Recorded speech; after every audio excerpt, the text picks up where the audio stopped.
അസ്സലാമു അലൈക്കും വറഹ്മത്തുള്ളാഹി. നാം നല്ല കാര്യങ്ങൾ ചെയ്തു കഴിഞ്ഞാൽ പ്രശംസിക്കാൻ ആളുകളുണ്ടാകും. അതുകൊണ്ട് തന്നെ സൽപ്രവർത്തനങ്ങൾ ചെയ്തു കഴിഞ്ഞാൽ നമ്മുടെ സഹപ്രവർത്തകർ, അതുപോലെ തന്നെ നമ്മുടെ അയൽവാസികൾ, നമ്മളുമായി ബന്ധപ്പെട്ട ആളുകൾ നമ്മെ പ്രശംസിക്കും. എന്നാൽ പ്രശംസകൾ കേട്ടുകഴിഞ്ഞാൽ നാം എന്താണ് ദുആ ചെയ്യേണ്ടത്?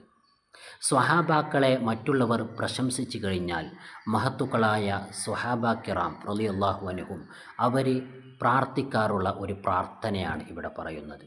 മറ്റുള്ളവർ സ്വഹാബാക്കളെ പ്രശംസിച്ചു കഴിഞ്ഞാൽ അവർ അള്ളാഹുവിനോട് പ്രാർത്ഥിക്കും, അല്ലാഹുമ്മ ലാ തുആഖിദ്നി ബിമാ യഖൂലൂൻ വഗ്ഫിർലി മാ ലാ യഅലമൂൻ.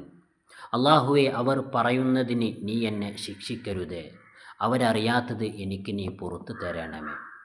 അല്ലാഹുമ്മ ലാ തുആഖിദ്നി ബിമാ യഖൂലൂൻ വഗ്ഫിർലി മാ ലാ യഅലമൂൻ.